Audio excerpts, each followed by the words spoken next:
Hello friends, welcome back to my channel. तो आज हम आपको बताने वाले हैं एक अलग तरह के प्रोफाइल के बारे में। ये अप्रेंटिसशिप का प्रोफाइल है जो कि सेंट्रल बैंक ऑफ इंडिया की तरफ से आया हुआ है। आप जब सेंट्रल बैंक ऑफ इंडिया के रिक्रूटमेंट वाले पेज पे आएंगे, लाइक जिसका एड्रेस होगा कि centralbankofIndia.co.in/en रिक्रूटमेंट्स। तो जब आप इस पेज पे आएंगे और इस पेज पे आने के बाद जब आप थोड़ा सा नीचे आएंगे तो इधर रिक्रूटमेंट का जो पोर्टल है इसमें बहुत सारे डिटेल हैं। तो इसमें आप first, second, third, fourth number पे जब आप आएंगे यहाँ ये वाला सेक्शन में, दिस सेक्शन, तो इसमें है कि engagement of apprentices under apprentice act 1961 for financial year 2023-2024। देखिए, इसमें जानने की बात ये है कि ये फॉर्म बहुत पहले आया था और इसका डेट ओवर हो चुका था, लाइक फॉर्म फिल करने का, लेकिन अभी फिर से इसके डेट को एक्सटेंड किया गया है 21 अप्रैल तक। तो मैं सोचा कि एक बार फिर से इसको नया वीडियो बना करके डाल दिया जाए, क्योंकि इसमें और भी डिटेल्स कवर हो जाएंगे। तो सबसे पहले हम एक बार डिटेल्स चेक कर लेते हैं जो है। सो इस पर क्लिक करके click here for the details पे ये PDF डाउनलोड हो जाता है।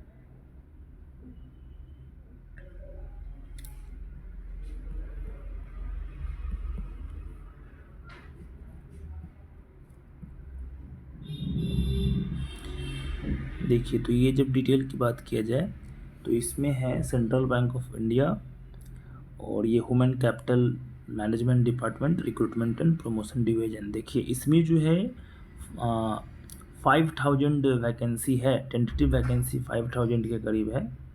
और जो ओपनिंग डेट था जो ऑनलाइन रजिस्ट्रेशन का, जिस दिन लिंक ओपन हुआ था, तो इसका 20 मार्च से लिंक ओपन है। और इसमें ऑनलाइन रजिस्ट्रेशन का डेट क्लोज होने वाला था 3 अप्रैल को ही, ये बंद हो गया था। लेकिन अभी फिर से डेट एक्सटेंड किया गया है। मैं आपको डेट एक्सटेंड वाला नोटिस भी अलग से PDF दिखाऊंगा। तो पहले मैं डिटेल डिस्कस कर लेता हूँ, फिर मैं आपको वो वाला PDF भी दिखा दूंगा। आप वीडियो के लास्ट तक बने रहिए, आपको वो इन्फॉर्मेशन भी मैं दे दूंगा। और जो ऑनलाइन एग्जामिनेशन का जो डेट था वो 2nd वीक ऑफ अप्रैल था। तो अब ऑब्वियस सी बात है कि लाइक अब वो 21 अप्रैल तक अगर वो फॉर्म फिल किया जाएगा तो अब ये डेट तो थोड़ा सा आगे बढ़ ही जाएगा। तो नए वाले नोटिस में है कि नहीं, एक बार चेक कर लेंगे हम लोग वहाँ जा कर के। बाकी इसमें है कि आगे बात किया जाए, central bank of India leading public sector bank invites application for candidates for engagement of apprentices under apprentices act 1961। तो अप्रेंटिस के लिए है। बाकी इसमें अब है नीचे कि किस स्टेट में कितना है। जैसे गुजरात है उसका, अगर जैसे बड़ौदा रीजन की बात की जाए तो उसमें टोटल 52 है। उसके बाद राजकोट की बात की जाए तो 63 है। सूरत की बात की जाए तो 58 है। अहमदाबाद रीजन की बात की जाए तो 62 है। तो इस तरीके से लाइक होगा कि अलग अलग बहुत सारी वैकेंसी होंगे। तो ये स्टेट वाइज आप अपना अपना स्टेट का देख सकते हैं कि आपके स्टेट में और आपके रीजन में लाइक कितना वैकेंसी है, और उस हिसाब से आप फॉर्म फिल करना चाहते हैं। जैसे कि और ये भी देख लीजिएगा आप कि आपके कोटे में है या नहीं। जैसे आप EWS से बिलोंग करते हैं और सपोज नागालैंड में अगर है तो उसमें लाइक सीट नहीं है। जैसे कि अगर नागालैंड की बात की जाए और EWS की बात की जाए तो इसमें 0 है। तो उस हिसाब से आपको देखना होगा कि किस में है सीट, किस में नहीं है। उसके हिसाब से ही आप अपना फॉर्म डालें। बाकी ये लाइक हो गया। उसके बाद नीचे आते हैं, details of district under each region is attached as annexure. ये एज एनेक्स्चर दिया हुआ है। बाकी नोट है।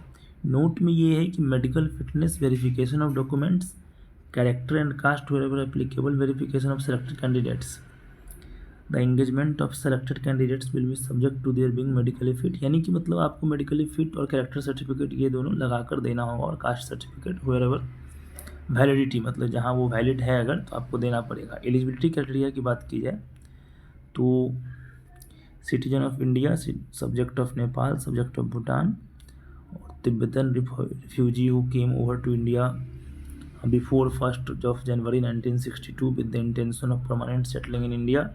तो इसमें और भी डिटेल है थोड़ा बहुत, वो आप देख लीजिएगा। बाकी एज की बात की जाए तो जो मिनिमम एज है वो 20 ईयर्स है और जो मैक्सिमम है वो 28 ईयर्स है। और SC ST OBC और PWD में अपर एज लिमिट का जो रिलैक्सेशन है इज एप्लीकेबल। तो जो लाइक कैटेगरी वाले जो स्टूडेंट होते हैं उनके लिए इसमें छूट है, रिलैक्सेशन होगा।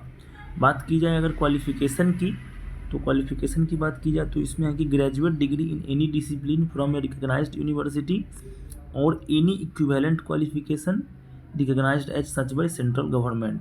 यानी कि आप ग्रेजुएट हैं और उसके इक्विवेलेंट मतलब दूसरा कोई भी अगर है, लाइक जैसे कि 3 साल का कोई ग्रेजुएट होता है और बीटेक 4 साल का होता है, दोनों ही ग्रेजुएट कंसिडर किया जाता है, तो दोनों ही लाइक एप्लीकेबल होंगे। बाकी फिजिकल और मेडिकल फिटनेस की बात की जाए तो मेडिकली फिट होना चाहिए as per the requirement of the bank. तो बाकी रजिस्ट्रेशन की बात की जाए तो इसमें रजिस्ट्रेशन में है कि आप ये वाला जो है www.apprenticeshipindia.gov.in आप इस पे जा कर के रजिस्ट्रेशन करेंगे अपना। हालांकि इसका लिंक उस वाले जो रिक्रूटमेंट पेज पे है ना, एक अलग से दिया हुआ है, मैं आपको दिखाऊंगा। बाकी ये नंबर ऑफ वैकेंसीज 5000 है। Training hours on job training as applicable to the clerical staff. बाकी अदर कैंडिडेट्स की बात की जाए तो कैंडिडेट्स में give preference for 3 districts while applying. However, allotment will be based on the need of bank and subject to the availability of vacancies। यानी कि जब फॉर्म फिल करोगे आप तो इसमें 3 डिस्ट्रिक्ट का प्रेफरेंस आप दे सकते हो, लेकिन लाइक जो अलॉटमेंट होगा वो ऑन द बेसिस ऑफ कि अभी कहाँ सीट खाली है और नहीं है, वो ओबियस बात है, उस पर डिपेंड करेगा। बाकी candidates by default will get first preference in the merit list prepared for. और अगर आप जिस जिला के रेसिडेंट हो तो और अगर उसको आप फर्स्ट प्रेफरेंस में रखते हो तो ऑब्वियस बात है कि आपको बाय डिफ़ॉल्ट वो प्रेफरेंस मिल जाएगा। बाकी इसमें डिटेल है, थोड़ा बहुत ज़्यादा डिटेल होगा। वो डिटेल अभी है कि आप पढ़ लेना एक बार जब नोटिस खोलना, तो इसमें एक ये डिटेल मेन ये देखने की वाली बात ये होती है कि banks do not have any obligation to offer regular employment to apprenticeship during और after the completion of apprenticeship period. यानी कि जो अप्रेंटिसशिप का जो पीरियड होता है आई थिंक जनरली 1 ईयर का होता है। तो अगर सपोज आपका 1 ईयर का जो अप्रेंटिसशिप पीरियड अगर ख़त्म हो जाता है तो इसके बाद ऐसा कुछ भी नहीं है कि वो आपको रेगुलर एम्प्लॉयमेंट ऑफ़र करने वाले हैं, तो उनका कोई मतलब एक ऑब्लिगेशन नहीं है। तो वो आपको ध्यान में रखना है। अप्रेंटिसशिप ख़त्म होती है, आपको एक डिग्री मिलती है अप्रेंटिसशिप की और उसके बाद आपको रिलीव कर दिया जाता है। बाकी सिलेक्शन प्रोसेस की बात की जाए कि इसमें किस बेस पे सिलेक्शन होगा, तो देखिए सिलेक्शन की बात की जाए तो ऑनलाइन एक रिटन टेस्ट होगा जो कि ऑब्जेक्टिव टाइप होगा। Apply for the paying requisite online fees को सिलेक्शन। ऑनलाइन रिटन टेस्ट होगा जिसमें 5 पार्ट्स होंगे। The online written examination will consist of 5 parts: quant, general English, reasoning aptitude, computer knowledge. और ये लाइक एक पार्ट हो गया जिसमें मतलब ये 4 सब्जेक्ट हो गए, क्वांट, इंग्लिश, रीजनिंग और कंप्यूटर।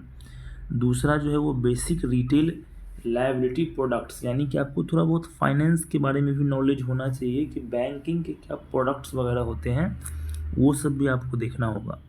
और जो बैंकिंग रिटेल एसेट प्रोडक्ट्स हो गए और बेसिक इन्वेस्टमेंट प्रोडक्ट्स और basic insurance products. It means कि मतलब आपको लाइक बैंक में क्या क्या सर्विस प्रोवाइड किए जाते हैं ना, उसके बारे में एक डिटेल नॉलेज होना चाहिए, ताकि आपसे जब ये एग्ज़ाम में पूछे तो आप बता सके, क्योंकि ये इसके बारे में भी सवाल पूछे जाएंगे। बाकी जो ड्यूरेशन ऑफ एग्ज़ाम है वो कितने देर का होगा ये भी आई थिंक डिसाइडेड नहीं है, जिसके बारे में बोला जा रहा है कि जब कॉल लेटर्स आएगा यानी कि जब एडमिट कार्ड आएगा उस टाइम ये बताया जाएगा कि जो एग्ज़ाम का ड्यूरेशन है वो कितने देर का है। Candidates up to 4 times of vacancies will be called for the interview. जैसे कि 5000 लोगों के लिए वैकेंसी है तो 20,000 लोगों को रिटन टेस्ट से मतलब लाइक ये करके सेलेक्ट करके बुलाया जाएगा इंटरव्यू के लिए, और उसके बाद जो फाइनल लिस्ट होगा वो इंटरव्यू के बाद तैयार होगा। उसके बाद in case more than 1 candidates score same marks as in descending order. और सपोज एक ही रैंक पे अगर 2-4 से ज़्यादा बच्चे हैं तो उसमें एज को प्रेफरेंस दिया जाता है। ये जनरली बैंक के एग्ज़ाम में ये प्रोसेस है, चाहे आप IBPS का भी एग्ज़ाम हो या किसी भी चीज़ का एग्ज़ाम हो, तो उसमें ये होता ही है कि in case more than one candidate score same mark, such candidate will be ranked in the merit list according to their as in descending order. जो सबसे ज़्यादा एज वाले बंदे होते हैं उनको सबसे पहले रखा जाता है। बाकी लोकल लैंग्वेज के प्रूफ में आपको दिखाना होगा कि आप जिस मतलब बिहार से बिलोंग करते हैं तो आपको हिंदी आनी चाहिए, आप साउथ से बिलोंग करते हैं तो जो तमिलियन स्टेट है उसमें तमिल, जो तेलुगु स्टेट है उसमें तेलुगु आना चाहिए। तो the candidate should be proficient in local language, और candidate will be required to produce certificate of 8, 10 and 12 of graduate level having studied local languages one of his her subject. Means कि आप मतलब 8, 10 या 12 में एक लोकल लैंग्वेज आपका main subject में होना चाहिए। बाकी ये रिजर्वेशन की है, वेट लिस्ट की बात है। जैसे कि अब बहुत बच्चे का सिलेक्शन होता है, वो रिपोर्ट नहीं करते हैं, तो कुछ लोगों का वेट लिस्ट में नाम जारी होता है, फिर उसको बाद में वो दे देते हैं। तो उसके बारे में ये बताया गया है कि डिस्ट्रिक्ट वाइज और category wise wait list issue किया जाएगा जो है सो। बाकी कॉन्ट्रैक्ट ऑफ अप्रेंटिसशिप की बात की जाए तो एक कॉन्ट्रैक्ट बनेगा, और मैं बोल रहा था आपको कि period of engagement shall be 1 year. तो 1 साल के लिए अप्रेंटिसशिप का काम जो है सो ट्रेनिंग है वो प्रोवाइड की जाती है, ये जनरली यहाँ लिखा होता है। बाकी termination of apprenticeship contract, obvious सी बात है कि 1 साल के बाद वो जो अप्रेंटिसशिप कॉन्ट्रैक्ट है उसको टर्मिनेट कर दिया जाएगा। बाकी इसमें स्टाइफंड मिलता है, वो स्टाइफंड में क्या मिलता है ये यहाँ हम लोग एक बार देख सकते हैं। स्टाइफंड की बात की जाए तो जो रूरल और सेमी अर्बन ब्रांच होते हैं, यानी कि मुझे ऐसा लगता है कि ये जो ग्रामीण शाखा होती है तो उसमें 10,000 रुपये हैं, और जो अर्बन शाखा होती है जैसे कि जो छोटे ज़िला का जो शाखा होता है वो, और जो अर्बन होता है जो बड़े ज़िला है उसके 12,000 होंगे, और जो मेट्रो ब्रांच है जैसे कि जो पुणे दिल्ली का जो ब्रांच होगा, मेट्रो सिटी का जो ब्रांच होगा उसका 15,000 पर मंथ का स्टाइफन है। और ये DM अलाउंस सब क्या होता है मुझे आई थिंक आइडिया नहीं है, लेकिन जो भी है आप एक बार देख लेना, वो 225, 300 और 350 रुपये दिए जाएंगे। DM अलाउंस यहाँ नीचे लिखा गया है कि क्या होता है। DM allowance will be paid in case the apprentice is made to travel for the official purpose as per the table given above. मतलब अगर सपोज जैसे कि आपको ऑफिस के काम से कहीं बाहर जाना पड़े तो उस स्थिति में आपको DM अलाउंस मिलता है जो है सो। बाकी apprenticeship are not eligible for any other allowance benefit, मतलब दूसरा कुछ आपको बेनिफिट नहीं मिलेगा इसके अलावा जो है सो यही है। ट्रेनिंग कंडीशन का क्या बात की जाए तो जैसे जो नॉर्मल हॉलीडेज होते हैं उस तरह होंगे। 1 कैजुअल लीव आपको होगा 1 मंथ में, और दूसरा किसी टाइप का छुट्टी नहीं होगा। और एक साथ अगर आप बात की जाए तो इसमें है कि apprentice can avail only 4 casual leaves eight A time, जैसे कि एक बार में 4 कैजुअल लीव ले सकते हो आप। और leave accumulated if any will automatically get exhausted on the termination और कंप्लीशन ऑफ कॉन्ट्रैक्ट। और जब आपका पीरियड एंड होता है तो जो अगर आपका कोई छुट्टी बचा भी है तो वो ऑब्वियस बात है वो ख़त्म हो जाएगा, वो इम्प्लाइड है, इसमें ऐसा कुछ है नहीं। बाकी no apprentice shall be allowed for overtime के कुछ पैसे इसमें मिलते नहीं हैं। तो ये सब कुछ डिटेल है, ये डिटेल आप लोग देख लीजिएगा। इसमें conduct and discipline, weightage for employment in bank, other terms and condition, तो ये सब अभी है कि उतना कुछ नहीं है। रिलैक्सेशन एज लिमिट में क्या है तो आप देख लो, यहाँ एक शेड्यूल्ड कास्ट और शेड्यूल्ड ट्राइब्स में 5 साल का है, अदर बैकवर्ड क्लास को जो नॉन क्रीमी लेयर वाले हैं उनको 3 साल का है, और जो PWBD वाले जो होते हैं उनको 10 साल है, 1984 राइट्स वाले 5 ईयर्स है, और बाकी इसमें और भी कुछ है, विडोज डाइवोर्स, वो अपना आप देख लेना, अप टू 35-40 ईयर्स तक है। बाकी इसमें है कि बाकी और कुछ खास नहीं है इसमें। बाकी ये तो रिजर्वेशन के बारे में ही दिया हुआ है डिटेल कि क्या क्या देना है। हाँ, बात की जाए एप्लीकेशन फ़ी की, तो एप्लीकेशन फ़ी की बात की जाए तो इसमें जो PWBD के कैंडिडेट हैं उनको 400 प्लस GST है। SC ST और जो सारे वुमेन कैंडिडेट्स हैं वो वुमेन कैंडिडेट्स के लिए 600 प्लस GST है, और बाकी दूसरे जितने भी कैंडिडेट हैं उनके लिए 800 प्लस GST है। तो मतलब ये लाइक फीस है। बाकी action against candidates found guilty of misconduct, तो आपको पता ही है कि लाइक कुछ चीटिंग वगैरह करने पे जो एक्शन होते हैं वो है। बाकी कुछ नहीं, इसमें किस तरह का फ़ोटोग्राफ लगाना है, क्या साइन लगाना है, तो ये आप अपना मतलब देख लेना। जब डाउनलोड करोगे तो आप पढ़ोगे एक बार ना डिटेल में, तो आपको इसमें आइडिया लग जाएगा कि क्या क्या है जो है सो। बाकी अप्लाई करने की बात है तो इसमें 3 अप्रैल तक ही था, लेकिन इसका डेट बढ़ा दिया गया है। वो नोटिस अभी मैं दिखाऊंगा आपको, और ये जो है साइट है उस पर आप जा कर के अप्लाई कर सकते हो। बाकी उसके बाद appearing for the interview, final result, that's it. उसके बाद बस और कुछ नहीं। बाकी जो ये एनेक्चर में है कि किस स्टेट में और कौन कौन से ज़िले में मतलब लाइक ये ओपनिंग है, तो ये तो लाइक पूरा डिटेल है लास्ट तक। बाकी नीचे में है कि वो अपना सर्टिफिकेट का क्या फॉर्मेट सब होना चाहिए, तो ये सब आप अपना डिटेल में डाउनलोड करके देख लेना। हम चलते हैं अगले लाइक नोटिस की तरफ। तो अगले नोटिस की तरफ अगर बढ़ते हैं तो इसमें देखो आप, ये एक तो है कि जो क्लिक हियर टू अप्लाई पे अगर आप क्लिक करोगे तो वो अप्लाई वाले पोर्टल का जो मतलब है उस पर आपको लेकर जाएगा कि आप अप्लाई कर सकते हो। जनरली उसका जो है वो खुल नहीं रहा है मेरा, तो आप उस पर क्लिक करोगे तो वो अप्लाई वाले पेज पे ले जाता है, तो वो आप देख लेना। नहीं, ये तो दूसरा है, ये अप्लाई वाले पेज पे लेकर जाएंगे आपको। और इसमें ये एक नया नोटिस आया जो करिगेंडम जो इसको बोल रहे हैं ना, ये आप देखोगे ना, इसमें डिटेल है, वो जो डेट बढ़ाया गया उसका। देखो आप, इसमें लिखा हुआ है कि in terms of notification dated 20 मार्च 2023, जो 5000 लोगों के लिए जो वैकेंसी आई थी, इसमें है कि in continuation to our notification it is hereby notified that application for engagement of apprentice is reopened 11 April 2023 से 21 अप्रैल 2023 तक के लिए रीओपन किया गया है। ठीक है, तो यही है मतलब।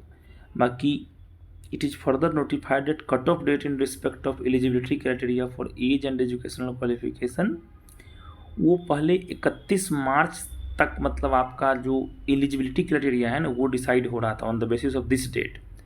अभी उसको अब ये 31 मार्च 2023 से बढ़ा करके इसको कर दिया गया है 31/7, यानी कि मई, 5, जून, जुलाई, 31 जुलाई 2023 तक भी अगर आपका एलिजिबिलिटी क्राइटेरिया फुलफिल हो रहा है तो आप फॉर्म फिल कर सकते हो। इट मीन्स कि जो फाइनल ईयर ग्रेजुएशन वाले जो है ना वो भी इसमें फॉर्म फिल कर सकते हैं। पहले था कि जो पास आउट है वही कर सकते थे।